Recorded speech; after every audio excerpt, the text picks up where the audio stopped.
उपनगरों में मुंबई के साथ साथ गणपति विसर्जन की शुरुआत तो हो ही चुकी है, तस्वीरें सामने आ रही है, लेकिन बीच बीच में हो रही बारिश विसर्जन के लिए एक बड़ी बाधा बनती जा रही है। और अगले कुछ घंटों में भी मौसम विभाग ने तेज बारिश का अलर्ट जारी किया है। ऐसे में विसर्जन में शामिल होने वाले गणपति भक्तों को परेशानी का सामना भी करना पड़ सकता है। एक तरफ मौसम विभाग की तरफ से बारिश का येलो अलर्ट जारी किया गया है, तो दूसरी तरफ गिरगांव चौपाटी में विसर्जन की तैयारियां भी पूरी कर ली गई हैं और बीएमसी की तरफ से चौपाटी में घरेलू गणपति विसर्जन के लिए कृत्रिम तालाब बनाए गए हैं।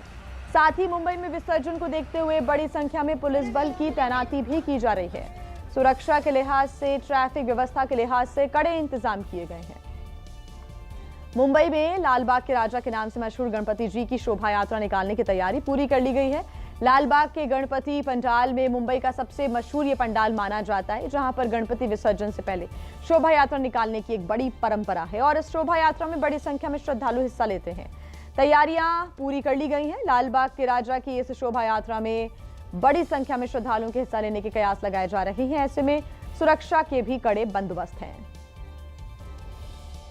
महाराष्ट्र का सबसे बड़ा पर्व गणेशोत्सव आज समापन की ओर है। अनंत चतुर्दशी के दिन गणेश मूर्तियों का विसर्जन होगा। हम मुंबई के लालबाग इलाके में हैं और लालबाग इलाके में मुंबई की चर्चित मशहूर पंडालों में से एक मुंबईचा राजा गणपति मूर्ति गणेश पंडाल से बाहर आ चुकी है और आप देखें गणपति बप्पा के दर्शन के लिए श्रद्धालुओं की भीड़ उमड़ी है। लगभग इस पंडाल को 97 वर्ष पूरे हो चुके हैं।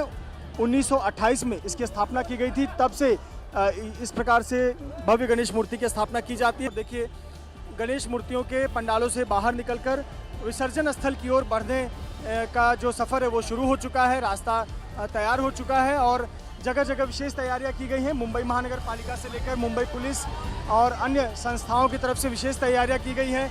भव्य मूर्ति जो कि फिलहाल लालबाग परिसर में शोभा यात्रा निकाली जाएगी और फिर ये गणेश मूर्ति गिरगांव की तरफ बढ़ेगी।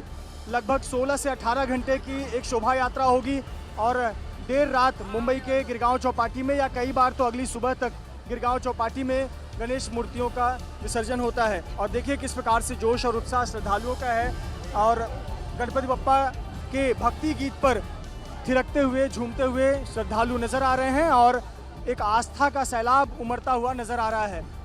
हजारों की संख्या में गणपति बप्पा के भक्त श्रद्धालु इस परिसर में हैं और पूरे शोभा यात्रा में साथ में डटे रहेंगे। इस उम्मीद के साथ, इस विश्वास के साथ बप्पा को विदाई दी जा रही है कि गणपति बप्पा मोरया, पुढच्या वर्षी लवकर या।